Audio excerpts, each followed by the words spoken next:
En général, le point commun entre les gens qui ne sont pas rentables en trading, c'est qu'ils ne savent pas gérer leur stop loss. Ce qui fait qu'ils n'arrivent pas à avoir de petites pertes pour de gros gains et qui les rend donc perdants. Et salut les traders, j'espère que tout le monde va bien, moi ça va super. On se retrouve pour une nouvelle vidéo dans laquelle on va voir comment gérer correctement son stop loss. Mais avant de commencer la vidéo, comme d'habitude, énorme merci à tous ceux qui prennent un tout petit peu de leur temps pour lâcher ne serait-ce qu'un petit like sous les vidéos. Vous donnez un vrai coup de pouce à la chaîne YouTube, donc ne changez pas. Si vous n'êtes pas encore abonné à la chaîne, pensez à le faire, c'est gratuit. Allez, je vous prends pas plus la tête, on attaque la vidéo immédiatement. J'ai connu la richesse, mais j'ai connu aussi la pauvreté.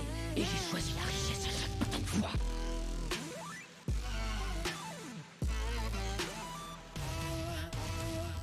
Alors, comment gérer son stop loss? Déjà, une erreur que beaucoup font, c'est de penser que leur stop loss, il est totalement fixe, il est imbriqué sur les marchés et il ne peut pas bouger. Ça, c'est une grosse erreur parce que justement, votre stop loss, il doit bouger. Attention, jamais plus que ce que vous l'avez paramétré, c'est-à-dire jamais avec plus de pertes que ce que vous avez mis à la base. Mais au contraire, vous pouvez très bien réduire vos pertes au fur et à mesure de l'avancement de votre trade. C'est vraiment important que dans votre tête, vous vous disiez que votre stop loss n'est pas fixe. Vous devez le bouger. Il doit bouger. Vous ne devez surtout pas vous dire, eh bien moi j'ai pris 1 ou 2% de risque, j'accepte ma perte, je laisse mon stop loss et je vais dormir, on verra bien. Ne faites surtout pas ça parce que je vous assure que vous vous mettez des bâtons dans les roues. En fait, vous devez vous dire qu'à chaque fois que vous prenez un trade, votre objectif sera de ne surtout pas perdre votre stop loss entier. Et en vous disant ça, déjà ça va vous forcer à réduire votre stop loss, à réduire vos pertes. Au début, ne vous inquiétez pas, même si c'est pas une réduction de la moitié de votre stop loss, si c'est juste une toute petite réduction, c'est bien quand même parce que vous allez prendre l'habitude de le faire et après,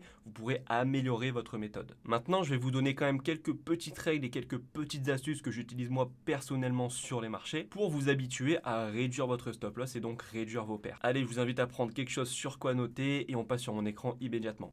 Alors, premièrement, personnellement, j'ai une règle qui est très simple. Alors, c'est une règle dans un cas plutôt sympathique, mais c'est quand même une règle qui m'aide à réduire vachement mes pertes. Cette règle, elle est très simple. Je pars du principe que à partir du moment où le marché a atteint la moitié de mon objectif de gain, de mon take profit, eh bien, automatiquement, je passe mon stop loss en positif. C'est-à-dire que je remonte mon stop loss à mon point d'entrée, voire même un petit peu plus pour rembourser les frais du courtier, ce qui me permet d'avoir un trade tout simplement gratuit qui fait que je ne perdrai absolument aucun euro. En faisant ça, eh bien déjà, comme on l'a dit, vous ne risquez plus d'argent, c'est-à-dire que dans tous les cas, ce trade sera au moins à zéro, sinon en positif un petit peu, mais surtout, vous allez être beaucoup plus zen, on va dire, beaucoup plus décontracté pour la suite du trade, pour la suite du management. Parce qu'on va pas se mentir, en général, pour un débutant, ce qui lui cause tort aussi, c'est la psychologie, c'est-à-dire de savoir qu'il a de l'argent à risque, eh bien ça lui fait prendre de mauvaises décisions en général. Donc là, avec ça, c'est réglé. Vous savez que votre trade ne sera dans tous les cas pas perdant. Donc pour la suite du trade, vous êtes dans de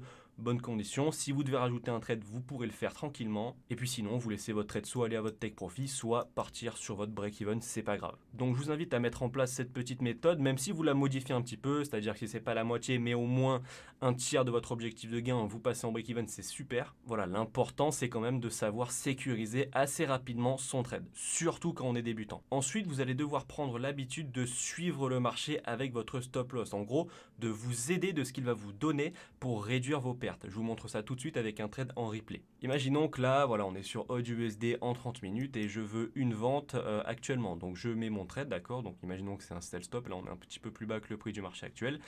Mais voilà, on a un sell stop en attente avec un SL, donc un stop loss juste au-dessus du dernier plus haut et un objectif bien plus bas. Ce qu'on va faire, c'est qu'on va faire play et on voit que là, actuellement, on est déjà dans le trade. Et surtout, vous pouvez voir que le marché, quand il nous a tag, quand il nous a pris, il a fait un mini retracement, puis il est parti dans le bon sens. Et bien, ce retracement, vous devez absolument vous en servir. Ce retracement, ce pullback, cette correction, vous pouvez l'appeler comme vous voulez, ça doit être un niveau auquel vous pouvez descendre votre stop loss. C'est-à-dire que là, si j'enlève vite fait mes traits pour qu'on y voit mieux, non, pas du tout comme ça. C'est-à-dire que là, vous pouvez voir qu'il y a un niveau auquel vous pouvez baisser votre stop loss et c'est celui-ci, d'accord? C'est juste au-dessus du dernier retracement. Donc déjà, quand vous voyez ça, vous pouvez directement baisser votre stop loss, ce qui fait que là, vous risquez peut-être que un tiers de votre stop loss de base, ce qui est énorme sur un management et sur l'année. Parce que si sur chaque stop loss, vous arrivez à les réduire à un tiers de leur risque de base, c'est quand même énorme. Mais on va quand même continuer le trade et là, on peut voir qu'on a eu encore un retracement, c'est-à-dire un petit pullback haussier avant une continuation, et bien ce niveau, on s'en sert également. C'est-à-dire que votre stop loss, cette fois-ci, vous le passez à break-even en utilisant le dernier retracement, le dernier pullback juste ici. Et là, vous êtes déjà en break-even en stop loss positif. Et ça, vous le faites à chaque retracement. C'est-à-dire que là, il y en a encore eu un. Bon, après, le trade aurait fait TP. Mais par exemple, votre break-even aurait dû se mettre juste ici. Parce que vous utilisez ce que vous donne le marché pour vous protéger et pour augmenter vos gains quand vous êtes en break-even. Et cette astuce, elle est aussi valable quand vous êtes en négatif. On va voir ça tout de suite. Mais imaginons que là, vous paramétrez un sell stop encore une fois ici avec un stop loss là et un TP en bas. Le marché va venir vous toucher et encore une fois, il fait un pullback. Ok. Alors pour l'instant, c'est juste un pullback sans avoir validé la cassure du dernier plus bas, donc vous ne changez pas forcément votre stop loss de place. Mais on va dire qu'une fois qu'il a cassé le dernier plus bas et donc qu'il a validé son retracement, votre stop loss, il ne doit pas rester ici.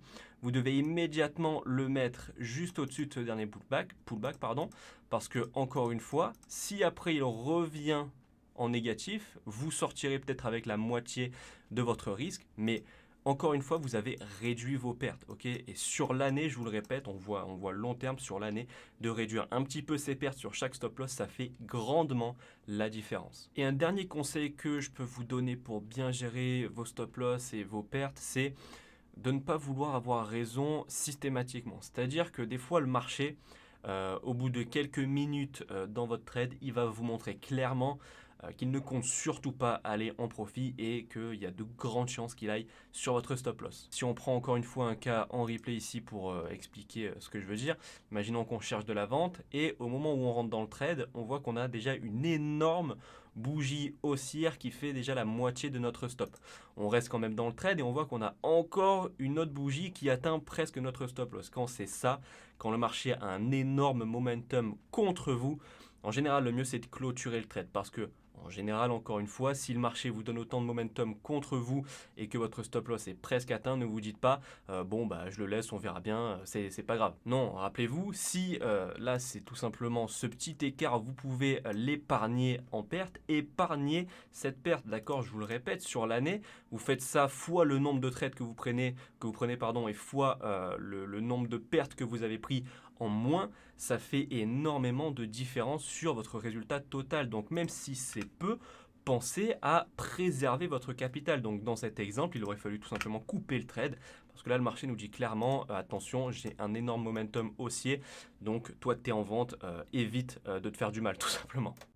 Et voilà, c'est la fin de cette vidéo, j'espère vraiment qu'elle vous aura plu et qu'elle vous aura aidé. Si c'est le cas, pensez à mettre un petit like et un commentaire sous la vidéo, ça me ferait super plaisir. N'oubliez pas de vous abonner si ce n'est pas encore fait, c'est tout pour moi. Je vous dis à dimanche 18 h pour une nouvelle vidéo d'analyse. Courte vie mais légendaire comme d'habitude. Ciao.